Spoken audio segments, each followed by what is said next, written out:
Assalomu alaykum hammaga va nihoyat sizlar bilan bepul darslikka yetib keldik. Bepul darsligimiz blogni doimiy yurita olmayotganlar uchun atalgan. Blogni doimiy yuritish nimalarga e'tibor berish kerak? 7-10 kunda tashlab qo'yilgan blog emas, oyma-oy o'sadigan, sotuv keltiradigan blog qurishni aniq tizimini o'rganamiz. Qisqacha o'zimni tanishtirib o'tsam, men ismim Gulirano, erkinimni taxallusi bilan Instagramda blogimni olib boraman. 3 yildan ortiq SMM bo'yicha tajribaga egaman. O'zimni qisqacha bu sohaga qanday kirib kelganimni aytadigan bo'lsam, o'zi aslida men ham oddiy uy bekasi bo'lganman. 2 ta farzandimdan keyin bu sohaga qiziqib kirib kelganman va ishlar boshlaganman. Birinchi 700 ming so'm bilan SMM kursiga yozilib, bu orqali o'zim xayolimga kelmagan, o'ylamagan daromadlarimga va proyektlarimga erishib, natija qilib kelyapman. Hozirgacha men nimalarga erishdim? Mijozlarga 100 mingtadan ko'p auditoriya base target olib kira olganman. Erkin grafikda ishlayman. Komanda qurdim, shogirdlar o'qitdim va hozirda SMM prodyuserlik bo'yicha ishimni davom ettiryapman. Hozirgi maqsadlarimiz endi katta ekspertlar bilan zapusklar qilish. Bundan tashqari o'tgan yili oilaviy Dubay sayohatiga ham borib kelganmiz. Bu narsalarda baribir meni ishimni yaxshi rivojlangani, to'g'ri ishlayotganim baribir bunga menga yordam berib kelyapti. Bu zamonaviy kasblarda joy muhim emas. Muhimi o'zingizni qiziqishingiz va intilishingiz hisoblanadi. Boshqa bahona yo'q.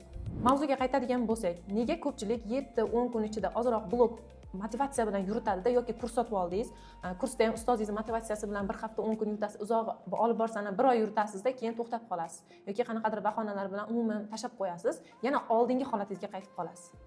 Bunda bizda 6 ta xato bor. Birinchisi, aniq maqsadimiz yo'qligi. Ya'ni nima uchun blog yurityapman degan savolga sizda javob yo'q. Shunchaki siz blogerlarni ko'rdingiz yoki ustozingizni ko'rsatmasi bilan profil ochinglar dedi, ochdingiz, bo'ldi. Hech qanaqa maqsadsiz yurityapsiz. Demak, bu bilan aniq siz blogingiz 10 kun, 1 haftada to'xtab qoladi. Ikkinchisi, odamlar nima deydi? Mana shu savol ko'pchilikni blog yuritishda to'xtatib qo'yadi. Boshqalarning fikridan qo'rqib, harakatda to'xtab qolasiz. Menda ham bo'lgan, boshida bu narsa hammadan o'tadi. Misol uchun odamlar nima derkan, qo'shnim nima deydi, qarindoshlar nima deydi, Instagramga chiqibdi deb aytadimi deb. Endi bu narsa siz bu ishni qilmasangiz ham baribir odamlar gapiraveradi. Undan ko'ra odamlar gapiraversin, siz o'zingizni ishingizni zo'r bajaring, bu sohada zo'r ekspertga aylaning, daromad qiling. Uchinchisi, blogni oxirgi o'ringa qo'yish. Hozirgi vaqtda ko'pchilik ekspertlar nimaga ijtimoiy tarmoqda shaxsiy brendini tanita olmayapti va katta daromadga chiqa olmayapti? Chunki ular birinchi o'rinda offline rejimdagi ishini birinchi o'ringa qo'yadi-da, mana blogni oxirgi o'ringa qo'yib qo'yadi. Bu bo'ladi. Bundan tashqari SMM ga ham shu natijasida pulni xarajat deb qaraydi. Aslida SMM ga ham pulni xarajat emas, bu investitsiya deb qarash kerak. Chunki siz shu reklama orqali shaxsiy brendingizni rivojlantirasiz va sotuvlaringizni ham oshira olasiz. Agar blogni ham birinchi darajaga qo'yib, har kunlik ish sifatida qarasangiz, ishoning, blogingiz juda ham tez o'sadi. To'rtinchisi, bu hammada bo'ladigan texnikani bahona qilish. Ya'ni telefonim yo'q, kompyuterim yo'q, mikrofonim yo'q, svetlarim yo'q. Boshida siz oddiy telefon bilan ham, oddiy 200 ming, 300 minglik mikrofon bilan ham svetlarsiz ham boshlasangiz bo'ladi. Muhimi boshlash. U yog'iga ishingizni rivojlantirganingizdan keyin, daromadga kirganingizdan keyin yaxshi sifatli texnikalarni qo'shib ishingizni davom ettiraverasiz. Beshinchisi, nima qo'yishni bilmaslik. Qanday kontent qo'yaman, nima stories qo'yaman, g'oyalarni qayerda olaman, mana shu muammolar ham ko'pchilikni qiynaydi. Bu narsaga javob olish uchun esa siz SMM kurslarida ustozingizdan kontent bo'yicha bilimlarni yaxshi o'zlashtirgan bo'lishingiz kerak. Misol uchun, o'zim blogdan maqsadim deylik, men maqsadim SMM mutaxassis sifatida yaxshi proyektlar olish va daromadga kirish. Xo'p, endi meni SMM mutaxassis sifatida yaxshi tajribali ekspert sifatida tanish uchun nima qilishim kerak? Ketma-ket planlarni qo'yib olaman. Birinchi o'rinda o'zimni tajribamni, nima qo'limdan kelishi, nimalar qilib bera olishim, hammasini yoritib borishim kerak. Va ishlarimni, кейslarimni agar sizda keys bo'lmaydigan bo'lsa, kursda o'qigan odamda o'zi 90% holatda portfolio tayyor bo'ladi. Chunki kurs davomini o'zida siz mashg'ulotlar, amaliy qo'llanmalar orqali o'sha portfoliongizni yig'ib bo'lgan bo'lishingiz kerak. U ham bo'lmaydigan bo'lsa, bepulga tanishlaringiz, yaqinlaringiz, qanaqadir biznesi bor, produkti bor odamlar bilan bitta videodan kontent qilib olib, portfoliongizga joylasangiz ham shundoq ham portfoliongiz to'ladi. Siz o'zingizni maqsadingizni aniqlaysiz. Maqsadingiz aniq bo'lgandan keyin shu maqsad uchun qanaqa kontentlar olib chiqsam bo'ladi yoki konkurensiyalarni ham kuzatsangiz bo'ladi.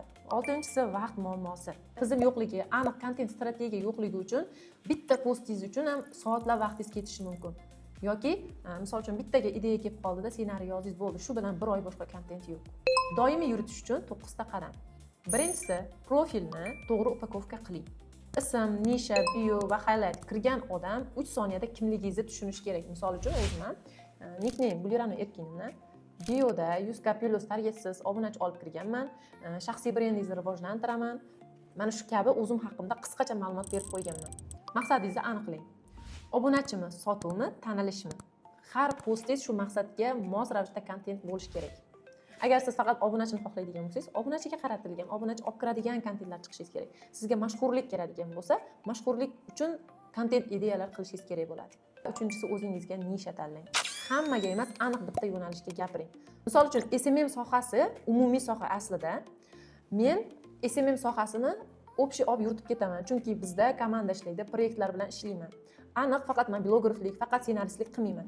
Lekin shuni yana ham siz aniqroq yo'nalish tanlaydigan bo'lsangiz, o'sishingiz, tanishingiz tezroq va aniq bo'ladi. Misol uchun, sizga SMM ni ichidagi mobilograflik yoqadigan bo'lsa, mobilografga oid bioingizni to'ldirasiz, shu bo'yicha kontent qilib ketasiz. Bo'ldi, boshqa narsaga aralashmaysiz. Shunda sizga faqat mana shu yo'nalishingiz bo'yicha proyektlar chiqadi, takliflar chiqishadi. To'rtinchisi, konkurentlaringizni 2-3 kun kuzating. Nima ishlayapti, qaysi kontentni uchayapti, qaysi video oxirigacha ko'rilyapti, qaysi bir ko'proq repost qilinyapti, hammasini analiz qilib, mana shu temalardan kelib chiqib ideya olsangiz bo'ladi. Beshinchisi, bilganingizni boricha ulashing. Misol uchun, ko'pchilik meni hali tajribam kam, ko'p narsa bilmayman, men hali yana ko'p kurslarda o'qib olay, keyin blog yuritaman deb o'ylaydi.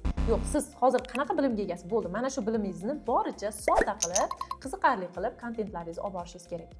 Bu yerda siz prosta vaqtingizni yo'qotasiz. Oltinchisi, auditoriyadan yordam so'rang. Savol bering, fikr so'rang, o'zingiz takliflaringizni bildiring. Buni asosan storieslarda qilsangiz bo'ladi yoki Telegram kanalingiz bo'ladigan bo'lsa, post shaklida, krujok video shaklida so'rab, oprosniklar o'tkazsangiz, bu ham zo'r foyda beradi. Yettinchisi, so'rovnoma o'tkazing. Ya'ni stories orqali, maxsus Google Sheet orqali so'rovnoma o'tkazsangiz, u yerda siz auditoriyangizni aniq og'riqlari, muammolari, xohishlarini bilib olasiz. Sakkizinchisi, 1 oylik planni oldindan tayyorlang. Agar sizda 1 oylik plan tayyor bo'lsa, ertaga nima qo'yaman degan savollar bo'lmaydi.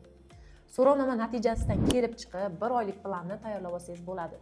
Hattoki siz agar kuchliroq va ko'proq obunachilaringiz bilan so'rovnoma o'tkazgan bo'lsangiz, 2-3 oylik ham planlar qilib qo'ysangiz bo'ladi oldindan. 9-inchisi, mana shu narsalar ham sizga yordam bermayotgan bo'lsa, o'zingizga jarima qo'ying. Ya'ni buni yana ham sizda yaxshi ishlashi uchun kanalingizga yoki storiesingizga e'lon qilishingiz kerak. Misol uchun, aziz obunachilarim, men 1 oy davomida har kuni reels qo'yishni o'zimga challenge qildim.